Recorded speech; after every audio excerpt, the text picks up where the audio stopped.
அனைவருக்கும் வணக்கம். சுவிஸ் ஊடக மையம் சார்பாக இந்த ஊடக சந்திப்பை நடத்துவதை நாங்கள் மிக்க மகிழ்ச்சி அடைகிறோம். எங்கடபடியல் சைலர் 2 சுவிஸில் பிரம்மாண்டமான நடக்கிற ஏற்பாடுகள் நடைபெற்று வருகிறது. அந்த வகையில் இந்த ஊடக சந்திப்பை மேற்கொண்ட நோக்கம் தொடர்பாக இந்த ஒழுங்கமைப்பை மேற்கொண்ட கண்ணன் அவர்கள் கருத்து தெரிவித்தார். அனைவருக்கும் வணக்கம். எங்கடபடியல் பாகம் 2 ஐரோப்பிய சுற்றுலா. எங்களுடைய இலங்கை நாட்டிலிருந்து எங்களுடைய கலைஞர்கள் எங்கடபடியல் என்று சொல்லி எங்களுடைய தமிழ் ஈழக் கலைஞர்களை ஐரோப்பிய மண்ணுக்கு ஒரு பெரு சுற்று ஏற்பாடாக என்னுடைய சிறு முயற்சியை ராப்சிலோன் அணியினர் ஏற்றுக்கொண்டு அதன்படி அவர்களுடைய ஆசை என்று இல்லாமல் எங்களுடைய புலம்பெயர் நாட்டு மக்களுடைய ஆசையை நிமித்தமாக கிட்டத்தட்ட 5 நாடுகளுக்கு மேற்பட்ட நாடுகளை நாங்கள் தெரிவு செய்திருந்தோம். அதில் நோர்வே நாடு முதலாவதாகவும், 2வது நாடு பிரான்ஸையும், 3வது நாடு ஹொலண்டு நாங்கள் ஒரு ஏற்பாடு செய்திருந்தோம். அது தற்காலிகமாக அதில் ஏதோ ஒரு இடைஞ்சல் தவிர்க்கப்பட்டது. அடுத்தது ஜெர்மனியில் முதல் முறையாக பெரு வெற்றியோடு நடந்து இப்போ அது 4வது நாடாக சுவிஸ், அதுவும் கடைசி நாடாக சுவிஸை நாங்கள் வரும் ஏப்ரல் மாதம் 11ஆம் தேதி சனிக்கிழமை 5 மணிக்கு சொலத்தூன் மாநிலத்தில் வளமையாக எல்லாருக்கும் தெரிஞ்ச நாட்டிய மயில் மன்றமாகிய விவர்ணா அரங்கத்தில் மீண்டும் எங்கடபடியலை மிக கெனதியான மேடையில் ஏற்றுவதற்கு சுவிஸ் மக்கள் தயாராக இருக்கின்றன. இதில் சுவிஸ் ஊடக மையத்தினருக்கு எங்களுடைய பெரிய நன்றி கடனை நாங்கள் தெரிவிக்கணும்னு சொன்னால், போன முறையும் எங்களுக்கு அதற்கான ஆதரவை தந்து மக்களிடையே ஒவ்வொரு வீடுகளுக்கும் அதை கொண்டு சென்ற கடமையில் இந்த முறையும் தாங்கள் செய்யணும்னு கேட்டதில் உங்களை நாங்கள் சந்திக்கிறதில் பெரும் மகிழ்ச்சி அடைகிறோம். அந்த வகையில் 2வது வாய்ஸ் நீங்கள் சுவிஸ் மண்ணுக்கு நிகழ்ச்சிக்கு வந்திருக்கிறீர்கள். எப்படி உணர்றீர்கள் இந்த தருணத்தை? முதல்ல தமிழுக்கும் இங்கே வந்திருக்கிற மீடியா நண்பர்கள் மற்றது அனைவருக்கும் வணக்கம். எங்கடபடியல் 2.0ன்றது ஒரு சுவிட்சர்லாண்டில் நடந்த எங்கடபடியல் 1 எங்களுக்கு இன்னும் அதிக வலுவையும் ஒரு நம்பிக்கையும் கொடுத்தது சொல்லலாம். ஏன்னால் இங்கே நடந்த கான்சர்ட்டை பற்றி தான் ஒரு 2 கிழமையாக எல்லா பல வலைத்தளங்களையுமே பேசுவோர்லாம் மாறிச்சுது. சுவிட்சர்லாந்து நடந்த எங்கடபடியல் அது மாதிரி பரிசில். ஸோ அதனால் எங்களுக்கு எங்கடபடியல் 2ன்றது செய்யணும் என்று நாங்கள் முன்வரைகளில் முதலாக நாங்கள் அணுகினதும் சுவிட்சர்லாண்டில் தான். இங்கே கண்ண மாவட்ட கேட்கல நாங்கள் செய்ய போகிறோம் எங்கடபடியல் 2.0 டூர் செய்ய போகிறோம்ல உடனே அவரும் அதுக்கு முன்மரம் அவர் தான் இதுக்கு பெரிய ஒரு முன்மரமாக நின்றால், அதை விட எங்களுக்கு கிடைச்ச ஒரு பெரிய பலம் என்று சொல்ல போனால் இங்கே இருந்த மக்கள் ஒரு பெரிய ஒரு பாரியளவிலான ஒரு நம்பிக்கையும் ஒரு சப்போர்ட் அவரோட அன்பும் தான். ஸோ இந்த எங்கடபடியல் 2.0 உருவாக்கம் மக்கள்கிட்ட இருந்து படித்தது தான் நான் பார்க்குறேன்.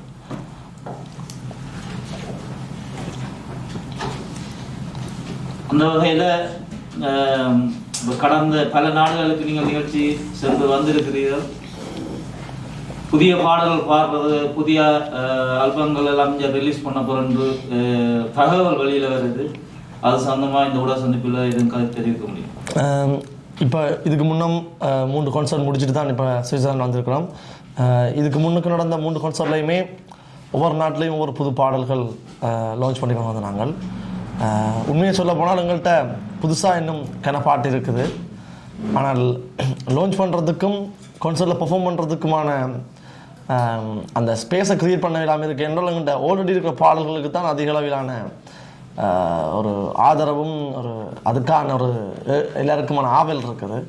அதனால் அந்த பாடல்களை தவிர்த்து எங்களுக்கு புது பாடல்கள் கொண்டு போடுறதுக்கான நேரம் கொஞ்சம் மட்டும் இருக்கிறதால ஒவ்வொரு கான்சர்ட்லையும் ஒவ்வொரு பாடல்கள் தான் ரிலீஸ் பண்ணிக்கிட்டு வரோம்.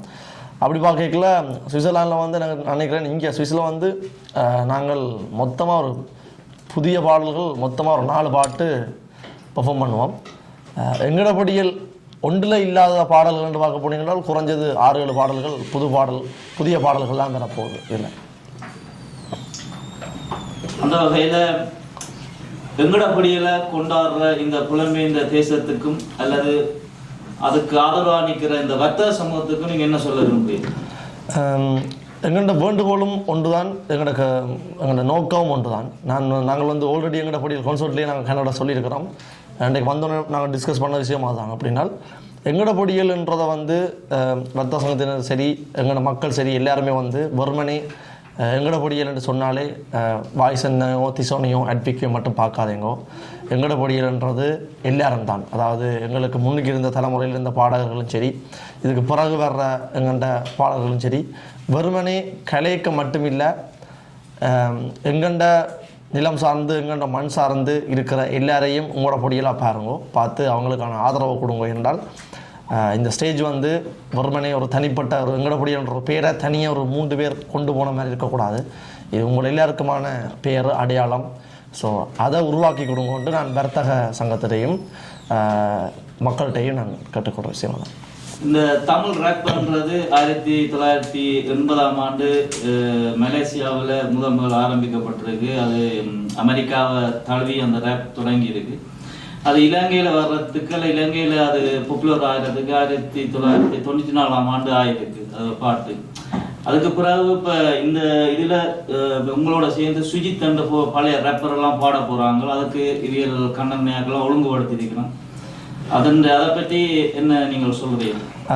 உண்மையிலேயே பார்க்க போனால் இந்த இப்போ சுஜித்ஜி என்ன பாடுறது வந்து ஒரு உண்மையிலே மகிழ்ச்சியான விஷயம்.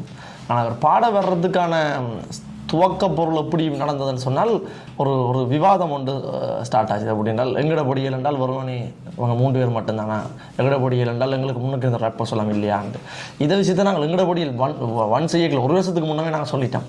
தனியாக எங்களை மட்டும் தண்ட வேண்டாம், புது ஆர்டிஸ்ட்டை கொண்டு வாங்க, எங்களோட ஸ்டேஜில் கொடுங்க வேறு ஆர்டிஸ்ட்டு. நீங்கள் வேணுன்றால் நான் இவன் ஆர்கனைசர்ஸை வச்சு தான் சொல்கிறேன், கேட்டு பாருங்க. நான் கேட்குற விஷயம் நாங்கள் பெர்ஃபார்ம் பண்ணுறோம்னா சரிக்குச்சாமல் அங்கே இருக்கிற ஆர்டிஸ்ட்டுக்கும் ஸ்பேஸ் கொடுங்க, வேறு ஒரு ஆர்டிஸ்ட்டுக்கும் பெர்ஃபார்ம் பண்ணுறதுக்கு விடுங்க.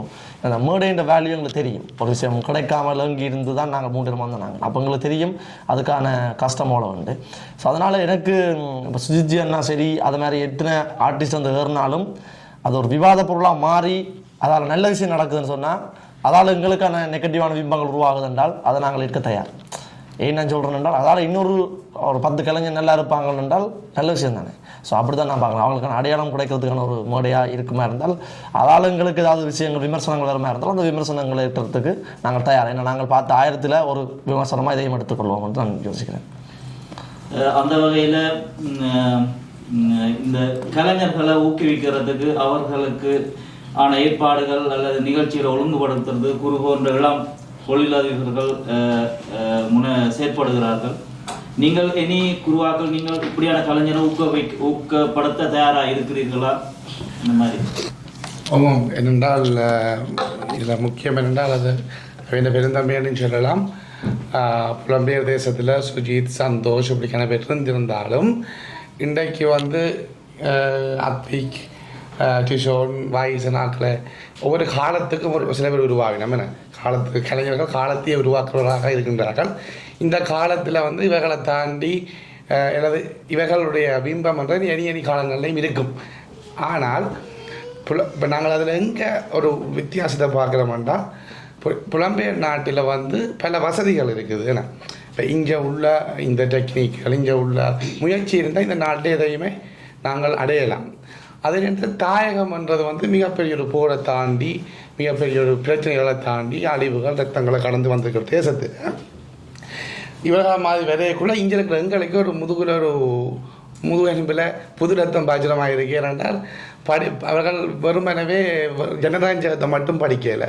எங்கள்கிட்ட தாயகம், எங்கள்கிட்ட உணர்வு, பார்வதியின் மகன் என்று சொல்லக்குள்ளே இத்தனை பேர் கண்கலங்கி பண்ண கூட நாங்கள் யோசிக்கணும். அப்போ நான் என்னென்னு சொல்கிறேன்டா, ஏன் ஈழத்தமிழர்கள்க்குள்ள அங்கே இருக்கிற எங்கள்கிட்ட தம்பி மேலே அல்லது அண்ணன் மேலோ ஊக்குவிக்கணும்னு யோசிக்கிறவன்டா வந்து அது அங்கே இருந்து எங்களுக்கு ஒரு தடம் ஒன்று கிடைக்குது. நாங்கள் எங்களுக்கு 2050 விட்டு போன தடங்கள் திருப்பி புதுப்பிக்குது. எத்தனையோ விதைகள் போயிருக்குது. அதில் ஒரு விதை வந்து சரியான விதையாக வந்து விதிச்சமாகக்கூடாத இயக்கம் என் போன்றவர்களுக்கு இந்த நாட்டில் இருக்குது.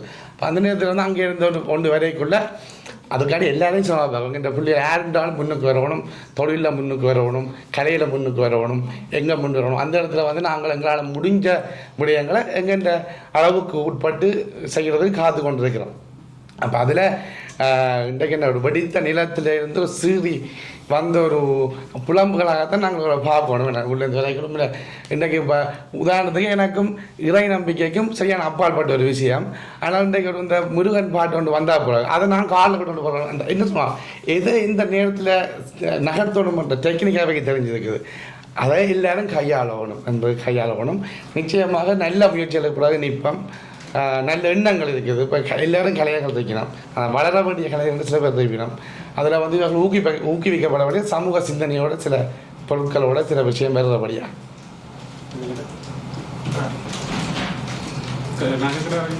பாகிஸ்தான் நீங்கள் சொல்லிசை பற்றி மேற்குலகத்தில் வந்ததை வச்சு தான் அடையாளம் இருக்குது. ஆனால் நீங்கள் முன்னொரு சந்தர்ப்பத்தில் அருணகிரிநாதரை நினைவுபடுத்தினீங்க. எப்படி அதை தேடினீங்க? இல்லை, நான் வந்து அதுவும் நான் வந்து ஒரு இன்டர்வியூவில் இந்தியாவில் நினைக்கிறேன் தமிழ்நாட்டில் ஒரு குமுதம் இன்டர்வியூவில் வந்து நான் கேட்கல நான் இதை சொல்லிட்டேன். இது எல்லாருமே நினச்சி கொண்டு இருந்தவ வாய்ஸன் தான் முதல்ல சொல்லியிருக்குது போல் அருணகிரிநாதரை. எனக்கு எனவே அப்படி தான் காய்ச்சிடுவேன், தம்பி நீ என்னடா அருணகிரிநாதர் ரப்பர்னு சொல்லி போட்டேன். நாங்கள் எங்களுக்கெல்லாம் பிரமிப்பாக போச்சதோட இது உலகம் நாங்கள் யோசிக்கலையே இந்த விஷயத்தை. எனக்கு தமிழ்நாட்டில் இமிக்ரேஷன் ஆஃபீஸர் கூட விரும்பி கை தந்து எப்பா நீ தானே இந்த அருணகிரிநாதர் ரப்பர்னு சொன்னியன்ட்டு. ஸோ எல்லோரும் ஆற தலையினாங்க. அதில் ஒரு விஷயம் என்னென்றால் நானும் வந்து இன்னொரு எப்படி சொல்கிறது எங்கேயோ இடத்த பார்க்கல தான் யாரோட மென்ஷன் பண்ணியிருந்தேன். இந்த மொழி நட வந்து இந்த உரைநடை எழுத்து மற்றும் இந்த பாடல் வடிவமே வந்து ஒரு சந்த இசையோட சேர்ந்து ஒரு சொல்லிசை மருவின மாதிரி ஒரு ஃப்ளோவில் இருக்குது எங்கேயோ இடத்துல அதை கேள்விப்பட்டேன். நான் முதல்ல சொல்லலை, எங்கேயோ கேள்விப்பட்டேன் நான். ஸோ கேள்விப்பட்டதை வச்சுக்கொண்டு தான் நான் திரும்ப அதை தேடி பார்க்கல. உண்மையிலேயே நான் ஒரு பாடல் நான் இப்போ சொல்லி நான் எழுதுகிறபடியாக எனக்கு தெரியும் ரேப் எழுதுறது அந்த டிஃப்ரெண்ட். ஸோ அதை விட நுணுக்கமாக அந்த ஒவ்வொரு சந்தத்தின் பிரிப்பும் எல்லாமே வந்து அருணகிரிநாதர் வந்து அப்படி கச்சிதமாக கையாண்டிருக்கிறார். ஸோ அதனால தான் நான் ப்ரூவ் பண்ணேன் அப்படின்னா இல்லை அருணகிரிநாதர் தான் முதலாவது ரேப்பராக இருந்திருப்பார்.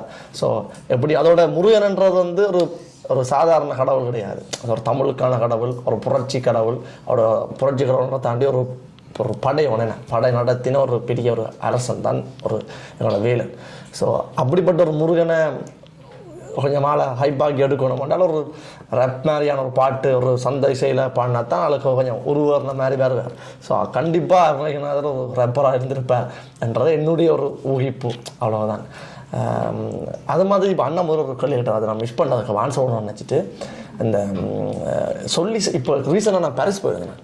பாரிஸ் போயிட்டு ஒரு கடையில் மஞ்சள் ரெஸ்டாரண்ட்டில் சாப்பிட்டு கேட்கல திடீரென்று ஒரு அண்ணா வந்திருந்தவர். அப்போ முதல் நான் வளமையாக ஒரு வந்து என்னோட கதைச்சிட்டு போகிற ஆள் மாதிரியே ஓகே கதைச்சாச்சு. அதை கடந்து அடுத்த விஷயத்துக்கு போவோம்னு வலிக்கிறதுக்குள்ள அவர் கதைக்க ஸ்டார்ட் பண்ணேக்கல அவர் கதைக்கிற வசனமே ஒரு மாதிரி பாட்டு மாதிரி எனக்கு தோண வலிக்கிட்டது. வெங்கட படியல் முதல் இருந்து காய்ச்சவங்க படியல் கொஞ்சம் டயர்டாகி சொல்லிட்டாங்க நீ வெளியாக வாண்டு போயிட்டாங்க. ஆனால் எனக்கு கதைக்க ஸ்டார்ட் பண்ண அப்புறம் தெரிஞ்சுது அவர் ஒரு சொல்லிசை கலைஞன். நீங்கள் சொன்ன மாதிரி 80ஆம் ஆண்டு கலைஞனுக்கு முதல் பட்ட கலைஞன். எனக்கு 70ஆம் ஆண்டு 75-76 ஆள் ரப் பண்ணியிருப்பார் ஒரு சின்ன பொடியனா. இப்போ அவருக்கு வயசு கிட்டத்தட்ட ஒரு 60-65 வயசு இருக்கும். அவருடைய தன்னை வெளியில் காட்ட விரும்புகிறாங்க இல்லை, தன்னுடைய காலம் முடிஞ்சுது, நீ என்னுடைய பாடல்களை பாவிச்சுக்கொள், என்னுடைய வசனங்களை யூஸ் பண்ணிக்கொள்ளன்னு சொல்லி போட்டு 2-3 ரப்ப பாடைகளை தான் நான் ஜோதிச்சேன். அடையாளம் காணப்படாத எங்கள்ட தாயகத்தில் இருந்து எங்களோட தமிழ் சொல்லிசை கலைஞர்களும் கன பேர் இருந்திருக்கிறோம். நாங்கள் வெளியில் தெரிஞ்சாக்களை மட்டும்தான் கொண்டாடுறோம். ஸோ அதனால் இந்த எங்கட பொடியல்ன்றது வந்து வெறுமனே ஒரு கான்சர்ட் மட்டுமில்லை, ஒரு புரட்சி என்று நான் இந்த விஷயத்தை பார்க்குறேன். நினைக்கிறேன் உங்களோட அப்பா அருள் பரன் ராசையா அப்படி ராசையா வந்து என்னுடைய அப்பப்பா, அவர் இப்போ இறைவனோடு சேர்ந்துட்டார். ஸோ அப்பப்பா சொல்லி இல்லை ஒரு ஒரு ஒரு ஒரு விருட்சம் உருவாகணும் என்றால் அதுக்கு விதை வேணும், விதை மட்டும் இருந்தால் காணாது, அதுக்கு நீர் வேணும், மொழி வேணும், ஸோ அதுக்கான ஊடகங்கள் வேணும். ஸோ அப்படி ஒரு விஷயத்தில் எங்களுடைய ராசையான்றவர் வந்து ஒரு விதைக்கு வளர்கிறதுக்கு தேவையான ஒரு நீர் மாதிரி. ஸோ அதனால தான் நான் ராசையான்ற பேரை எங்களோட ஃபேமிலி எல்லாருமே கூட வச்சுருவேன். எங்களுக்கு சொல்கிற இலக்கியங்கள்லேருந்து நான் சில பாடல்கள் இருக்கிற வசனங்கள் கூட அவர்கிட்ட இருந்து அவர் சொல்கிற பாடல்கள் இருந்து கேட்டு வச்சுருந்த 2-3 விஷயங்களை நான் பாட்டுகள் இருக்கிறேன். அதோட என்னுடைய அப்பாண்ட பேரை என்னுடைய மகன் யூஸ் பண்ணுறது எனக்கு பெருமை, என் அப்பாண்ட பேரை என் பொடியன்னு சொல்கிறான்ன்றது. ஸோ என்னுடைய அப்பாவுக்கு வந்து நான் சேர்க்குற பெருமை எப்படி என்றால் என் அப்பாவை பெற்ற பேரை என் பேரில் அடமொழியாக வச்சுக்கிறதுன்னு நான் நினைக்கிறேன். ஸோ நல்லது. உங்களோட 2 பக்கத்தில் இருக்கிற ஆக்களும் ஒருவர் நல்ல புத்தகங்கள் நிறைய வாசிப்பார், இன்னொரு ஆள் ஆங்கிலத்தில் கல்வி 2 பேரும் என்ன நினைச்சிங்க? அவங்க சொல்லுங்க. நான் வந்து ஃபஸ்ட்டாக வந்து எனக்கு வாய்ஸனை விட வாய்ஸன் அண்ணா தான் எனக்கு தெரியும். ஸோ வாய்ஸன் அண்ணா வந்து நான் ஒரு பாட்டு செய்ய போகிறேன், நீ அதில் நடிக்கிறியா அப்படின்னு சொல்லி கேட்க தான் ஓகே நான் செய்கிறேன்னு சொல்ல தான். அப்போ தான் வாய்ஸன் எனக்கு அறிமுகமானது. வாய்ஸன் எனக்கு முதலே தெரியும், ஆனால் வாய்ஸன் எனக்கு அவ்வளோ க்ளோஸ் இல்லை, சும்மா டியூஷனில் படித்த மாதிரி தெரியும். ஸோ அப்படி தான் எனக்கு வாய்ஸன் தெரிஞ்சேன். இந்த முதலாவது புட்டுப்பாட்டு வந்து டைரக்ட் பண்ணது வந்து வாய்ஸன் தான். ஸோ அப்படி தான் எனக்கும் வாய்ஸனுக்கான கூட்டணி வந்தது. திஷோன் வந்து 2 பேரும் ஒரே ஜுனியில் படித்தவன். என் 2வது பாட்டு வந்து மியூசிக் பண்ணது வந்து திஷோன் தான். ஸோ அப்படி தான் நான் 3 பேரும் கனெக்ட் ஆனேன். உங்களோட ஆசை நிறைவேறிட்டா நடிப்பு துறை? அதுக்கான முயற்சி தான் ஈடுபட்டு கொண்டிருக்கிறேன். அது கூடிய சீக்கிரம் நிறைவேறும் என்று நான் நம்புகிறேன். நீங்கள் கதாநாயகனா வருவீங்கன்னு நாங்கள் எதிர்பார்த்து நாங்கள் என்ன நடந்தது? நானும் அதான் சொன்னேன், அந்த கடவுள் வந்து கொடுத்தால் கூரையை பிச்சு கொண்டு கொடுப்பார், கொடுக்காட்டி ஒன்று கொடுக்க மாட்டார்ன்ற ஒரு டயலாக் இருக்குது. ஸோ எனக்கு வந்து உண்மையிலேயே கதாநாயகன் ஆகிறதுல முதல் எந்த உடன்பாடும் இல்லை. எனக்கு அது அந்த என்னோடய ஹீரோ ஆகிற மென்டாலிட்டியும் எனக்கு இருக்கையில். ஆனால் எனக்கு திரைக்கதைகள் வரையக்கில்ல என் சார்ந்த கதைகளாக இருந்தது, மியூசிக் சார்ந்து வாய்ஸ் எனக்கு எழுதின கதைகள் அந்த மாதிரி இருந்தது.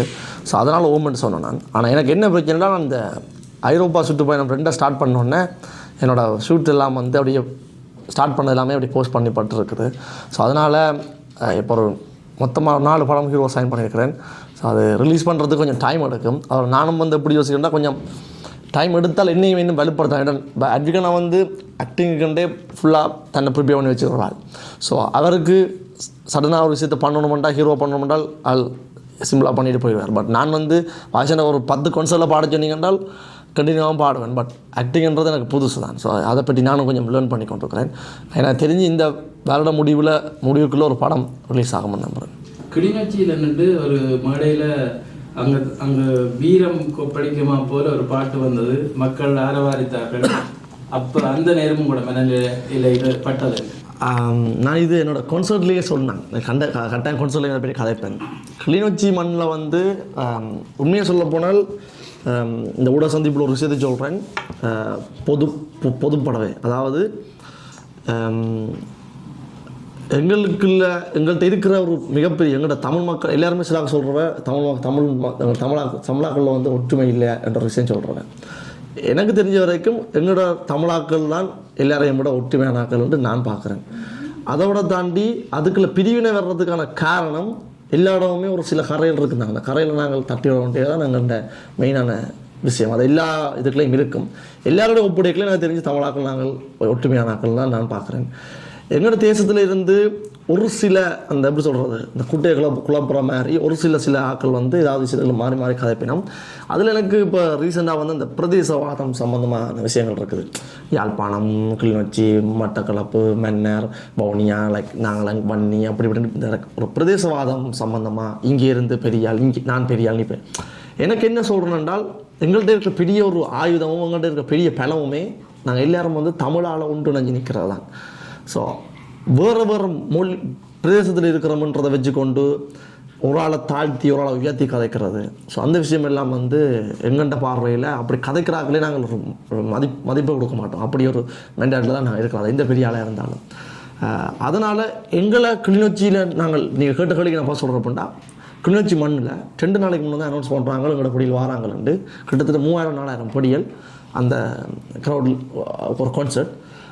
ஒரு வெறுமனே ஒரு மெல்லிய ஒரு நூல் கயிற்றுக்கு மறைப்போட நின்ற படியல் ஃபுல்லாக ஒரு மெல்லிய நூல் கயிறை பிக்காமல் நின்ற படியெல்லாம் அவ்வளோ பேர் நின்று பார்த்துருந்தாங்க. நான் ஒரு வார்த்தை இந்த வன்னிக்கா வெறிப்புலி பாட்டு ஒன்று பாட முன்னம் ஒரு வார்த்தை சொன்னான், எங்களை படியில் விடுங்க அவங்க நிற்கட்டுமான்ட்டு சொல்லி அடுத்த செகண்ட் அவ்வளோ பிச்சு தறி போட்டு முன்னுக்கு வந்தவங்க. ஸோ நான் சொல்லினதுக்கு பிறகு தான் அவன் மூவ் பண்ணவங்க. ஆனால் யூடியூப் தரத்தில் எப்படி எழுதினவங்கன்னால் கிளிநொச்சியில் வந்து போலீஸார் குவிப்பு பொடியெல்லாம் குழப்பம் அப்படின்னு சொல்லி, உண்மையிலேயே அவங்க குழப்பம் இல்லை. அவங்க அண்ணன் மாதிரி வந்திருக்கிறாங்க, யாழ்ப்பாணத்துலேருந்து எங்கட பொடியில் வந்திருக்கிறாங்க, எங்கட பொடியில் பார்க்க வந்திருக்கிறோம்ன்ற இந்த ஒரு ஒரு அவாவில் ஒரு சந்தோஷத்தில் எங்களை ஆட தழுவுறதுக்காண்டி ஓடி வந்துட்டாங்க. ஸோ அப்படி ஒரு சம்பவம் நடந்தது. அது இன்னும் அதுக்கு அதை கிளறி விட்டது நாங்கள்னு சொல்லலாம். அப்படின்னா நான் தரிப்புலி பாட்டு பாடினோன்னா உடனே அவங்க அந்த பூமியிலேயே பிறந்து வளர்ந்து இருக்கிறவங்களுக்கு அவ்வளோ இருக்க வேணாம். அப்போ அவங்கள கொஞ்சம் கீறி விட்ட மாதிரி ஸோ கொதிச்சிட்டாங்க அந்த இடத்துல. எனக்கு தெரிஞ்ச வரைக்கும் தாயகத்தில் இன்னும் எங்களோட கொடிகளும் எங்களோட அடுத்த ஜெனரேஷனும் 100க்கு 101% உணர்வு பூர்வமாகத்தான் இருக்கிறாங்க. கிளிநொச்சியில் வன்னி மண்ணில் இன்னும் ஒருபடி மேலே என்று சொல்லலாம். நீங்கள் சொல்கிறீங்கள் எங்களுடைய ஆக்கள் ஒற்றுமை இல்லைன்னு சொல்கிறான், ஒற்றுமையான ஆக்கள் தான் எங்களுடைய ஆக்கள்னு சொல்கிறீங்க. ஒரு எடுத்துக்காட்டுக்கு அதை எப்படி சொல்கிறீங்க? ஒற்றுமை இல்லாட்டிக்கு நாங்கள் இத்தனை பேர் களத்தில் நின்று இத்தனை பேரை கொடுத்து இத்தனை இப்போ என்னுடைய அம்மாவாக இருக்கட்டும் இல்லை இன்னொரு சகோதரமாக இருக்கட்டும், பாய்சனுக்கு ஒரு உயிர் போகிற தருவாக இருக்குதுன்னு சொன்னால் உயிர் கொடுக்கறதுக்கு அம்மா உயிர் கொடுத்தாலோ அல்லது என்னுடைய அண்ணா உயிர் கொடுத்தாலும் சரி, சகோதரன் கொடுத்தான் அம்மா கொடுத்தான்னு சொல்லலாம்.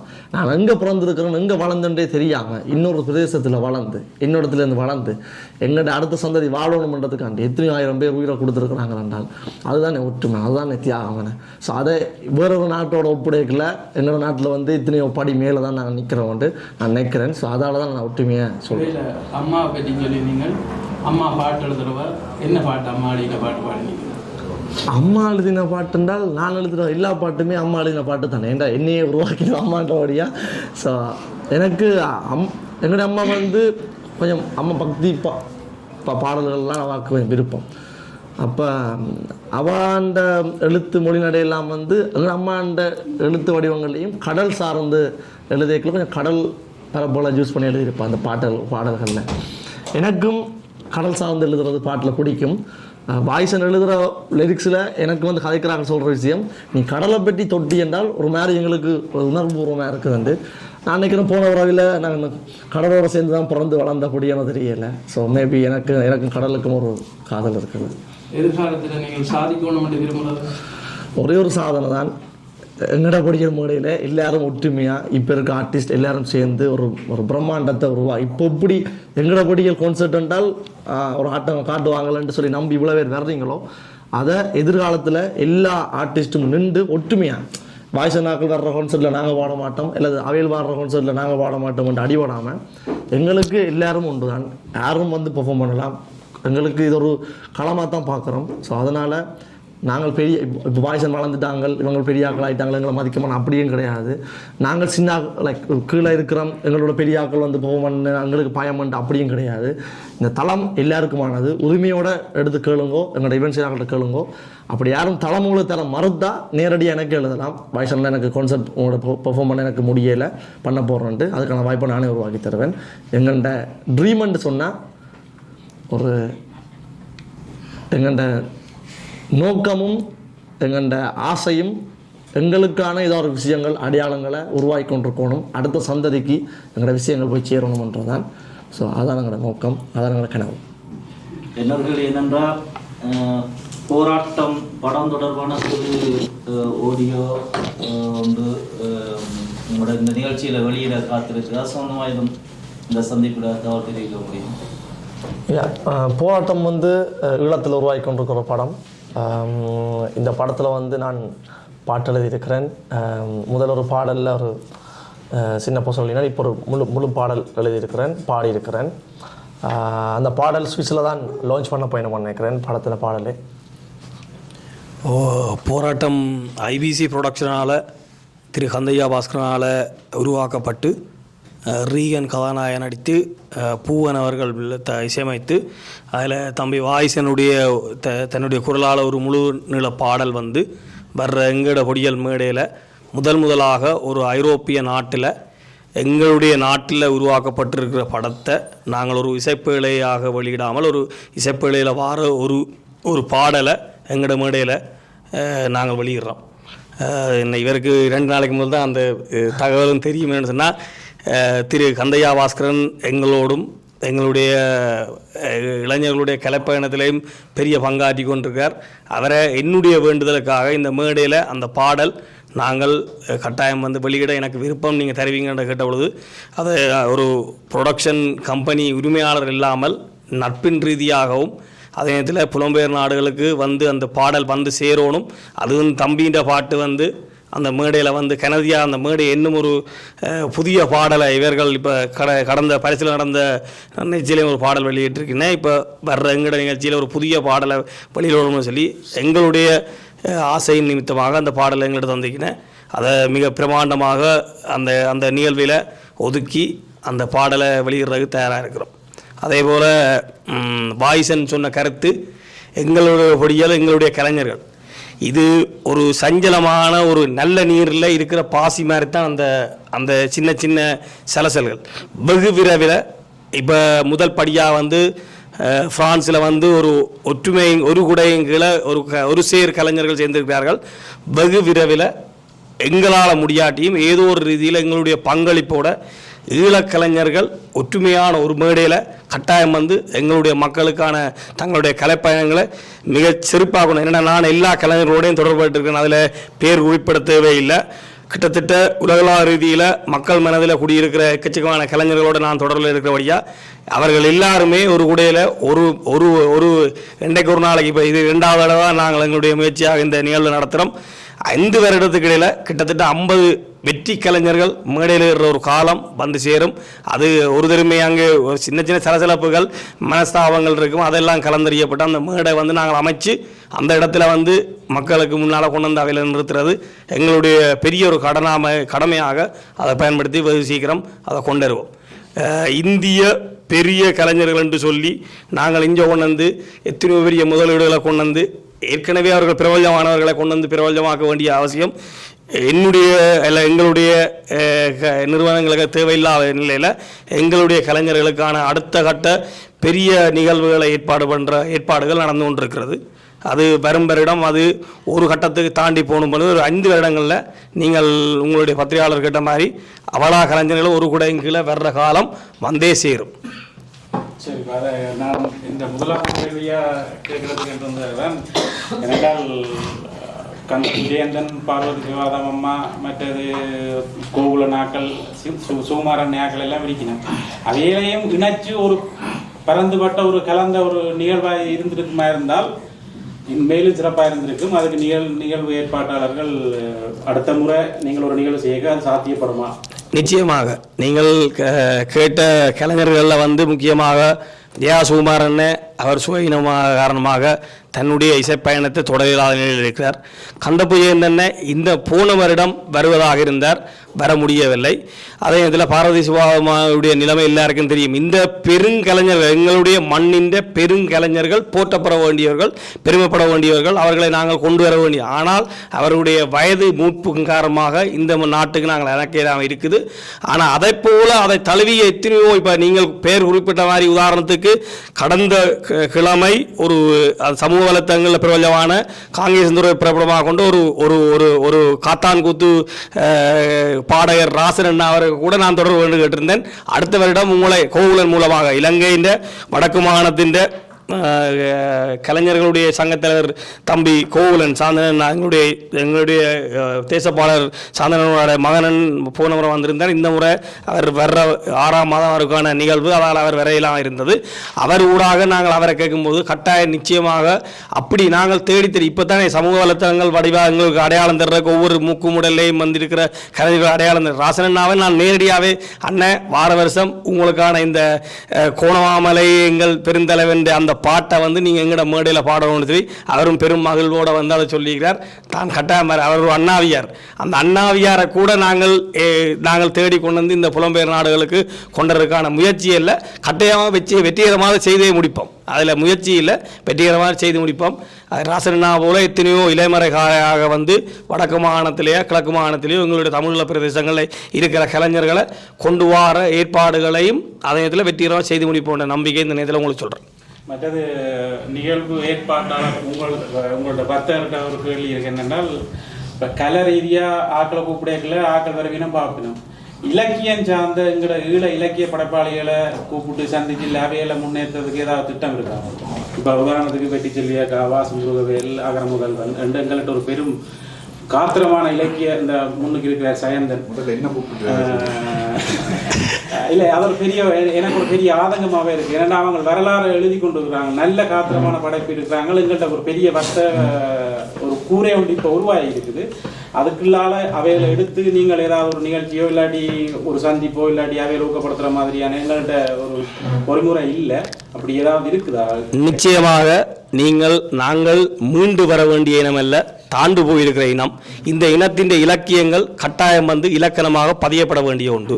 இதுக்கு இன்றைய நீங்கள் பார்த்தீங்கன்னு சொன்னால் ஒவ்வொரு பெரும் வல்லரசுகள் வந்து அவர்களுடைய வர்த்தக பொருளாதார மேம்பாட்டு மூலமாகத்தான் அவர்களுடைய அடையாளங்களை உலகளாவிய ரீதியில் காட்டிக் கொண்டிருக்கிறார்கள். தற்போது நடந்து கொண்டிருக்கிற வர்த்தக பொருளாதார யுத்தத்தையும் நீங்கள் அடையாளம் பார்த்தீங்கன்னா உங்களுக்கு தெரியும்.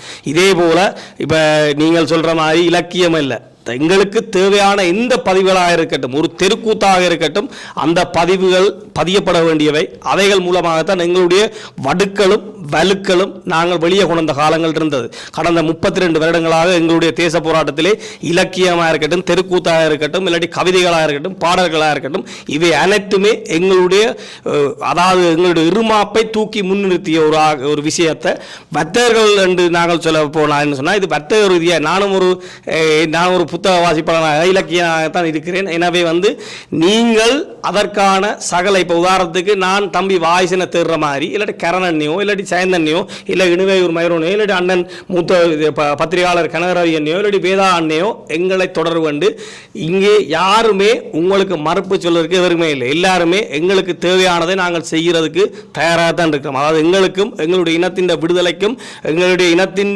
இனப்பரம்பலுக்கும் பொருளாதார கட்டமைப்புகளுக்கும் செய்வதற்கு வர்த்தக ரீதியாக இருக்கட்டும் சகல விதிமுறையிலையும் நாங்கள் உங்களுக்கு கை கொடுக்கறதுக்கு நாங்கள் தயாராக தான் இருக்கிறோம்.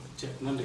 நான் இப்போ வாய்ஸ் கிட்ட வரேன். நீங்கள் கடலை பற்றி சொல்லுங்க நெகிழ்ந்து சொன்னீங்கள். கடலுக்கும் எங்களுக்கு ஒரு பெரிய தொடர்பு இருக்குது. நம்ம கடல் வணிகத்தோட எங்களோட வெள்ளக்கார உள்ளுக வர முதல் நாங்கள் கடல் வணிகத்தோடு சம்பந்தப்பட்டார்கள்.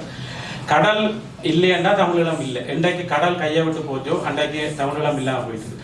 நீங்கள் புலம்பெயர் தேசத்தில் இருக்கிற 2ஆம் தலைமுறை 3ஆம் தலைமுறையும் மிக இலவாக போய் சென்று அடைகிறீர்கள். இப்போ எந்த பிள்ளைகள் 8 வயசு 10 வயசு 2 பேரும் நான் வரப்போகிறோம் 2 விட அப்படியே வந்திருக்கணும்.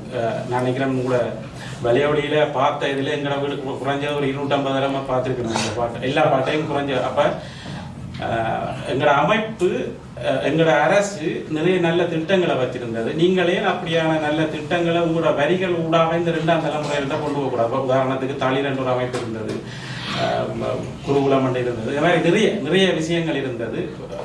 அதை உங்களோட வரிகள் ஊடாக ஒரு அரசியல் மயப்படுத்துகிற மாதிரி அந்த கொண்டு போகிற நோக்கம் சிந்தனை இருக்கா? என்னென்று சொன்னால் இப்போ வெறுமனே தாயகத்தில் இருக்கிற பொடிகளுக்கு மட்டும் பிள்ளைகளுக்கு மட்டும் பாட்டு செய்யறண்டாலோ அல்லது உங்களை மாதிரியான லைக் ஆல்ரெடி இதை பற்றி தெரிஞ்சாக்களுக்கான பாட்டு செய்கிறேன்றால் நான் நேரடியாகவே புலமத்துவமாகவோ அல்லது எங்கள்கிட்ட விஷயங்களை டிரெக்டாக எழுதிட்டோ அல்லது அதை பற்றி மட்டுமே பாடிட்டு போயிடலாம். நீங்கள் சொன்னீங்கல்ல உங்களோட பிள்ளைகள் 2 பேரும் ஓடி வந்தது. ஸோ அவைகள் வர்றதுக்கு காரணம் வந்து அவைகளுக்கு தெரிஞ்சோ தெரியாமையோ முதல் என்னுடைய பாட்டை விரும்பினோம். அவைகளுக்கு அதில் என்ன சொல்லியிருக்குது என்ன சொல்லாதுன்றது 2வது. இந்த பாட்டை காதலிக்கணும். ஸோ நான் என்ன செய்யறேன்னு சொன்னால் ஒரு சொல்லி தெரியுமே குழந்தை பிள்ளைக்கு ஊசி உடைக்கல நோவாமல் போடணும் தெரியாமல் போடணுன்ற மாதிரி. ஸோ அப்படி தான் நான் முதல் செய்யலாம். முதல் வந்து அவைகள் எல்லாரையும் நான் என்ன கண்ட்ரோல் பண்ணணும். எல்லாருமே ஓகே அண்ணன் மாதிரி சொல்கிறேன் என்ன பாடுறாங்கன்றதை கேட்கணுமென்ற மைண்ட் செட்டை முதல் மாற்றணும். நான் அதுக்கு பிறகு தான் நான் அவைகளுக்குரிய இப்போ எப்படி சொல்லணுன்றால் நான் டாக்டர் என்றால் என் மறந்துருக்கு வந்திருக்கேன். ஓகே அவையில் ஃபர்ஸ்ட்டாக முதல் நான் சொல்கிறத ஓகே வேற என்ன நம்ப வைக்கணும் முதல். ஸோ அப்போ அவையில் முதல் என்ன பிடிக்க வைக்கணும். அதுக்கு பிறகு தான் நான் அதுக்கு மறந்து கொடுக்கலாம். ஸோ நான் என்ன யோசிக்கிறேன்னால் முதல் அவையில் நம்ம பிடிக்கிறதுக்கு இப்போ எனக்கு பிடிக்கிறதுக்குரிய காலம் தான். இப்போ எல்லாரையும் முதல் நான் பிடிச்சா பிறகு தான் அவைகளுக்கு விஷயத்தை சொல்லலாம். எடுத்த வச்சுக்க நான் விஷயத்தை சொல்கிறேன்னு வலிக்கிட்டேன் என்றால் ஒன்றுமே நடக்காது. என்ன வாய்ஸ் சொல்ல வரதுன்னு தெரியாது, என்ன நடக்க போகணுன்னு தெரியாது. ஸோ அப்படி இருந்தும் நான் என்னுடைய பாடலுக்கு இவ்வளோ நினைக்கிறேன். மறைமுகமாக கணக்கு விஷயங்களை கொண்டு வந்துருக்கிறேன். நீங்கள் சொன்ன மாதிரியான விஷயங்கள் அதை விட கணக்கு விஷயங்கள் நான் யோசிச்சு வச்சுருக்கிறேன். அதான் சொன்னேன் மறுபடியும் பாட்டு பாடுற மட்டும் நோக்கம் இல்லை. ஸோ கடல் என்றது எங்களுக்கு மிக மிக முக்கியமான ஒரு பகுதி. நீங்கள் அதை இன்னும் அதிகமாக நீங்கள் எடுத்து சொல்லலாம். அதில் என்றால் எல்லா பாடல்களையுமே மோஸ்ட் கடலை பற்றி யூஸ் பண்ணியிருப்பேன். இப்போ அடுத்த ஒரு ஜி பிராசன் அந்த பாட்டு ஏற்கனவே ஜி பிராசரோட ஒரு பாட்டு ரிலீஸ் பண்ணியிருக்கிறேன். அடுத்த பாட்டு ஒன்று வரப்போகுது. அது அந்த பாட்டு பாருங்க முழுதாக ஒரு அது நான் ஆஃபீஷியல் அனௌன்ஸ் பண்ண முடியாது. கடல் சார்ந்த ஒரு 100 விதமான பாட்டாக இருக்கும். அப்படியே எங்கள்கிட்ட தாயகத்தில் இருக்கிற ஒவ்வொரு தளபதி வீரர்களை நினைவு கூறுற மாதிரி தான் அந்த பாட்டே இருக்கும். அப்படியே வேறொரு மைண்ட் செட்டில் இருக்கிறேன். ஸோ கடலை வந்து எல்லா இடத்துலையும் பேசுவேன். என்னுடைய போர்க்கொடியில் கூட மலையில் கப்பல் நினைதுன்னு தான் இருப்பேன். அலையில் முத்தம் எடுக்குது, பறந்துகள் வட்டம் எடுக்குது, ரட்ட சத்தம் கேட்குதுண்டு. ஸோ என்னோட எல்லாருக்கும் எல்லா ஆர்டிஸ்ட்டுக்கும் எனக்கு தெரியாது, சில ஆளுக்கு இருக்கும். எனக்கு வந்து அப்படின்னால் நான் நித்ரா கொள்றதுக்கு முன்னமோ அல்லது சும்மா இருக்கிறதுன்னும் கற்பனைகள் சிலது சும்மா ட்ரீம் ஒன்றை சும்மா யோசிப்பேன், விசுவலைஸ் பண்ணி பார்ப்பேன் சும்மா. ஸோ விசுவலைஸ் பண்ணிக்கல தான் ஒரு பெரிய ஒரு முடிவில்லாத ஒரு கடலில் ஒரு கப்பல் ஒன்று நிற்குது. அந்த கப்பல் வந்து ஆற்ற கப்பல்னு தெரியாது, என்ன கப்பல்னு தெரியாது. அந்த கப்பலில் ஒரு நிலவு ஒளி என்று படுகிறது. எனக்கு என்னோட இமேஜின் இருந்த விஷயம். ஸோ அந்த கப்பலில் ஒரு பெரிய கப்பல், அந்த கப்பல்லாம் அந்த கடலுக்கே ராசான்னு வைக்கணும், அப்படி ஒரு கப்பல். ஸோ அந்த கப்பலில் வந்து ஒரு மலைத்தூரல் ஒன்று பட்டு கொண்டு இருக்குது. ஸோ அந்த மலைத்தூரல் நடக்கத்தக்கனா மேலே பறந்துகள் எல்லாம் வட்டம் விழுகுது. ஸோ வட்டம் விட்டு டட்டு சத்தம் கேட்குது. ஸோ இது அப்படியே இன்னொரு வருஷத்தில் நீங்கள் பார்த்தீங்கன்னா நான் மலைத்தூரல்ன்றது என்ன மலை என்று விளங்க நினைக்கிறேன், பறந்துகள் என்னது சொல்கிறேன்னு விளங்க நினைக்கிறேன். ஸோ அந்த கப்பலை ஆக்கிரமிக்கிறதுக்காண்டி நிற்கிற மாதிரி. ஸோ எனக்கு என்னோடய இமேஜினேஷன் எல்லாமே கூட கடல் வச்சுக்கொண்டு தான் நான் இமேஜின் பண்ணுறேன். ஸோ அதெல்லாம் வந்து எனக்கு கற்பனையில் ஒரு விஷயம் தோணும், அது அப்படியே பாட்டு வடிவமாக எழுதுறேன். ஸோ கண்டிப்பாக கடல் சார்ந்த விஷயங்கள் கட்டாயம். இப்போ கடல் சார்ந்த எழுதுங்கிற பழைய விஷயங்கள் இப்போ பண்டார வேண்டிய அரியாத்தியை பற்றி எல்லாம் நீங்கள் கொண்டு வரணும்ன்றது எங்களோட நோக்கம். அடுத்தது வந்து இந்த பயணம் போதுமானதா இல்லை நீங்கள் இன்னும் உங்களோட உயரம் இல்லாட்டி நீங்கள் இலக்கு அடைஞ்சிட்டு நினைக்கிறீங்களா? இல்லை, என்ன விஷயம்னு சொன்னால் என்ன எனக்கு இதில் என்ன இதுன்ற எண்ட் பாயிண்ட்ன்றது வந்து தெரியாது. கடல் மாதிரி தான் லைக் ஒரு எங்கே சமுத்திரம் மாதிரி எங்கே முடியுதுன்றத, எங்கே ஒரு கரையில் நின்று தூரத்தில் பார்க்குற மாதிரி தான் எங்கே முடியுதுன்றதை ஃபைண்ட் அவுட் பண்ணிடலாம் இருக்குது. ஏன்னா எங்களோட நோக்கம் பூர்த்தியாகமாக இருந்தால் இதுக்கான முடிவு சரியாக இருக்கும். எனக்கு தெரிஞ்ச வரைக்கும் நாங்கள் செஞ்சு கொண்டிருக்கிற இந்த எங்களை கலைப்படைப்புகள் வந்து உண்மையாக சொல்ல போனால் நான் பாட்டு பாட வரைக்கல. நாங்கள் 3 பேரும் வந்து எந்த ஒரு பாரதூரமான பெரிய நோக்கங்களோட வரையில் இருக்குல்ல. நான் அதை ஓப்பனாகவே சொல்லியிருக்கேன் இதில். என்றால் நான் வந்ததுலேருந்து இதைத்தான் பண்ண போகிறேன், அதாவது லைக் நாங்கள் எங்கள்கிட்ட தாயகம் பற்றி மட்டும்தான் பாட போகிறேன்ட்டோ அப்படியான நோக்கத்தில் நான் வரையில்லை. உண்மையாக சொல்ல போனால் நான் முதலாக வந்து தமிழ் என்ற விஷயத்தில் பாடணும், எங்களோட செந்தமிழில் பாடணுன்றது மட்டும்தான் தாக்கல் இருந்த வழியே. எங்களோட நீளம் எங்களோட தாயகம்ன்றது வந்து தாக்கல் இருக்கையில் எங்களோட சனம் வந்து எங்களை நம்ப துவங்கிச்சுது. எங்களோட பொடியில் வாராங்க, ஏதோ சம்திங் எங்களோட நாட்டுக்காகவோ ஏதோ பண்ணுறாங்க, தங்களோட கலை வடிவத்தில் சொல்ல போகிறாங்க என்ற ஒரு நம்பிக்கையை எங்களுக்கு மக்கள் தான் எங்கள்கிட்ட கையில் கொடுத்து உண்மையாக சொல்ல போனால். அதுக்கு பிறகு தான் எனக்கு தோணிச்சுது, எங்களோட எழுத்து வடிவத்தில் எழுத்தால் தான் புரட்சிகள் நடந்திருக்குதுன்னு தெரிஞ்சுது. அதுக்கு பிறகு தான் யோசிச்சேன். அதே மாதிரி கூத்துக்களாலையும் பாட்டுக்களாலையும் தான் பல வேற புரட்சிகளே படிச்சிருக்குது. அதுதான் பல பேரை உள்ளுக்கும் கொண்டாந்துருக்குது. அப்போ தான் தெரிஞ்சுது, இது வந்து AK-47 பொருளாக ஆயுதம் வச்சு தூக்கி வச்சுக்கிற பேணி என்ற ஆயுதம்ன்றது தெரிஞ்சுது. அதுக்கு பிறகு தான் நான் எழுத ஸ்டார்ட் பண்ணேன்.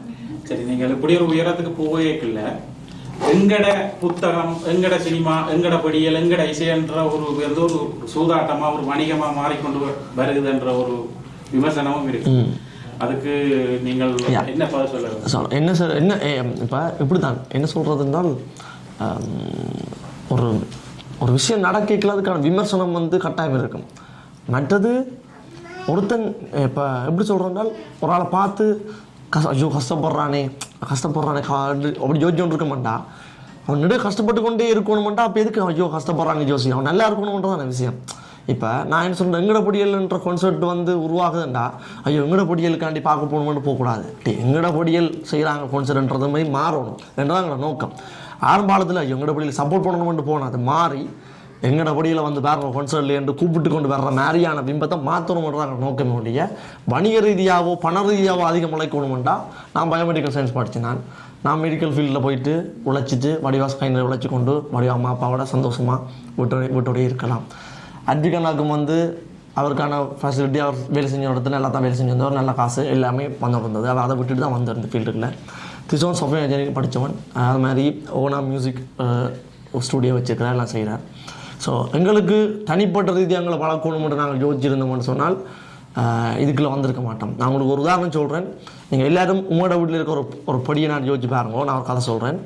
எல்லோரும் ஒரு வருஷப்புற பண்ணிட்டு ஒரு நியூ இயர், இன்றைக்கு நாளைக்கு விடிஞ்சால் உங்களுக்கு எல்லாருக்கும் ஒரு நியூ இயர் சரியோ. இதோ 12 மணி, உங்களோட படியனுக்கு வயசு 18 வயசு 19 வயசு சரியா. உங்களோட படியோட 2 படிகள் இருக்கிறாங்க. நியூ இயர் இன்றைக்கு நியூ இயர் பிறக்க கேட்கல எல்லா பிள்ளைகளோட மனசுலேயும் என்ன இருக்கும்? உங்களோட மனசில் நாளைக்கு நியூ இயர் பிறக்க போகுது, இன்றைக்கு 12 மணி எப்படி இருப்பீங்க? என்ன நினைப்பீங்க? உங்களோட மனசில் என்ன இருக்கும்? நீங்கள் சொல்லுங்கள், உங்களை கேட்குறேன்.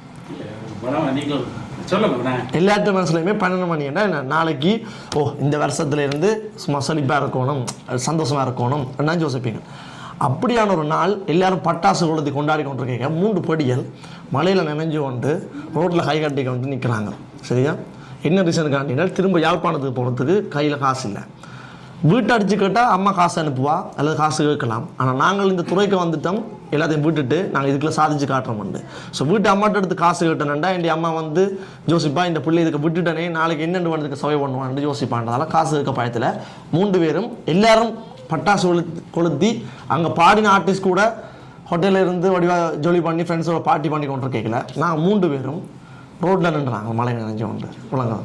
ஸோ அப்படியான அதுக்கு பிறகு ஒரு பல கிலோமீட்டர் நடந்து போய் அந்த காசு கொண்டதுக்கு நின்று அது கிடைக்கல திரும்ப ரிட்டர்ன் வந்து ஸோ அப்படியான நடந்தது.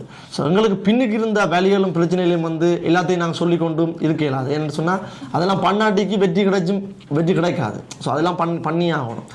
நான் இந்த எங்கட போட்டிகள் என்ற விஷயம் அல்லது தாயகம்ன்றது ஒரு வியாபார பொருளாகவோ இல்லை வர்த்தகர்களுக்கான பொருளாகவோ நான் பார்க்கல. ஏன் நான் சொல்கிறேன் என்றால் எங்கட பொடியல் கான்சர்ட்டுக்கு வர்ற காசு, எங்கட பொடியல் கான்சர்ட்டுக்கு போடுற காசுன்றது உண்மையாக சொல்ல போனீங்கன்னா ப்ராஃபிட்ன்றது காசு வருமானம்ன்றதை தாண்டி அதில் போடுற முதல்கள் தான் அதிகம்.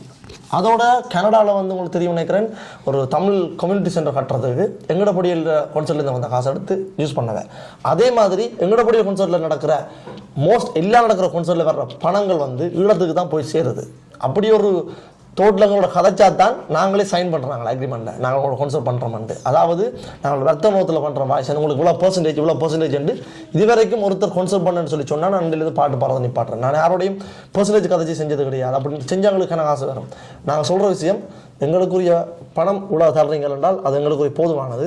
மிச்சம் தாயகத்தில் கொண்டே கொடுங்கோ, எங்களோட தமிழ் மக்களுக்கு கொடுங்கோ. தமிழ் கம்யூனிட்டி சென்டர் கட்ட போகிறோம்னு சொல்லிக்கல. கனடாவில் உண்மையை சொல்கிறேன், நான் கனடாவில் எங்களோட மக்களை பார்த்து நான் பூரிப்படைஞ்சு போனேன். எப்படி என்றால் அங்கே தனி மனிதன் வளர்றதில்லை, அங்கே ஒரு கம்யூனிட்டியை வளருது. இன்னொரு தாயகம் அங்கே வளர்கிற மாதிரி ஒரு மைண்ட் உருவானது. எங்கள் 3 பேருமே நாங்கள் பிரமிச்சு போயிருந்தனால என்றால் அங்கே இனிமேல் என்ற ஒரு ஒற்றுமை இருக்குது. எல்லா வர்த்தகர்களும் தான் வளர்ந்தோன்னு அடுத்த வளரணும். ஸோ அதால் அரசாங்கம் வரணும், அரசியலுக்கு நாங்கள் இருக்கணும்னு பல்துறை கல்வித்துறை அரசியல் எல்லா துறையுமே அங்கே ஒரு பெரிய விருட்சமாக வளருது. ஸோ அந்த மாதிரியான அமைப்பு எங்களோட எல்லா நாள்லையும் வளரணும். அதனால் நடக்கும். ஏன்னால் அங்கே இருக்கிற தமிழக கெப்பாசிட்டி ஒப்படைக்கல இங்கே குறைவாக இருக்கணும். ஸோ அப்படி வேற ஒரு பரிசுல எல்லாம் பார்க்கல. பரிசில் எங்களுக்கு இந்த முறை எடுத்த ஹோல் இருக்கலாம். அந்த ஹோல் இண்டிபெண்டன்ட் ஆர்டிஸ்ட்டுக்கு வரலாற்றிலேயே இது வரைக்கும் ஒருத்தருக்குமே எடுக்காத ஹோல் ஒன்று தான் எடுத்திருந்தவன். ஸோ எனக்கு கனவேர் தமிழ்நாடு இந்த எழுதியிருந்த கேட்டவன் இவ்வளோ பிரம்மாண்டமாக செய்கிற அளவுக்கு ரெவன்யூ திரும்ப வருதான்னு கேட்டால் செய்கிற வர்த்தகர்களுக்கு அது நோக்கம் இல்லை. எங்கட பொடியில் நாங்கள் வளர்த்து விடுவோம் மட்டும் தான் நோக்கம். அதோடு நான் நோர்வேலேருந்து 2 பொடியில் வேற சொன்னேன். எங்கள் கான்சர்ட்டுக்கு நான் உடனே கேட்குறேன், நான் கான்சர்ட்டுக்கு எங்கட பொடியில் கான்சர்ட் பண்ணுறோம், வெறுமை நாங்கள் பண்ணல. என்ன நோர்வேயில் தமிழாக்கள் குறைவு, அந்த பொடிகளுக்கு ஒரு அடையாளம் கிடைக்குது இல்லை. எனக்காக அவங்க இன்னும் பெர்ஃபார்ம் பண்ண விடுவீங்களோட கேட்டு அடுத்த செகண்ட் டிக்கெட்டை போட்டு பரிசில் கூப்பிட்டு பரிசில் அவங்களுக்கு பெரிய ஒரு அங்கீகாரம் கொடுத்து 2 பேரும் சரியான ஒரு மன சந்தோஷத்தில் போகிறாங்க. நாளைக்கு 4 பாட்டு ரிலீஸ் பண்ணுவாங்க, இன்னும் எங்களோட தமிழ் சார்ந்து ரிலீஸ் பண்ணுவாங்க. ஸோ எங்களோட நோக்கம் அதுதான் வழிய காசு உழைக்கிறது நோக்கம் என்றால் பல வழி இருக்குன்னு நான் நினைக்கிறேன். கரணன், இப்போ நீங்கள் சொன்னதுக்கு நீங்கள் கேட்ட அந்த வர்த்தக நோக்கம்தானா இந்த எங்கட ஒடியல் மேடை இல்லாட்டி எங்கட மேடை? இதில் சுவிஸின் வர்த்தகர்கள் கிட்டத்தட்ட எங்களுடைய இந்த நிகழ்வுக்கு 53 நிறுவனங்கள் தங்களுடைய கரங்களை எங்களோட சேர்த்துருக்குது.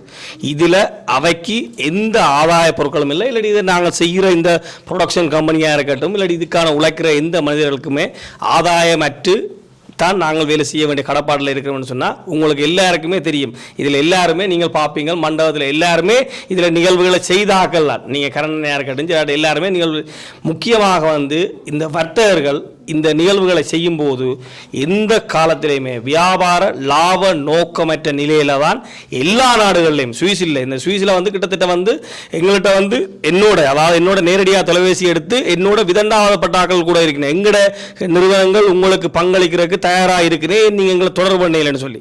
அதனால் வந்து இந்த கேள்வி வந்து நானும் ஒரு ப்ரொடக்ஷன் கம்பெனியாக வந்து இதை மறுதளிக்கிறேன்னு சொன்னால் நிச்சயமாக வந்து இப்படியான நிகழ்வுகள் ஒரு காலமே லாப நோக்கத்தோடு நடக்காது. இன்னும் அவர்கள் முதலீடுகளை போட்டு பெருமையான மேடைகளை தயார்படுத்துறதுக்கு சுவிஸ் வர்த்தகர்களாக இருக்கட்டும், ஐரோப்பிய வர்த்தகர்களாக உலக தமிழ் வர்த்தகர்கள் தயாராக தான் இருக்கிறேன். நிச்சயமாக நன்றி.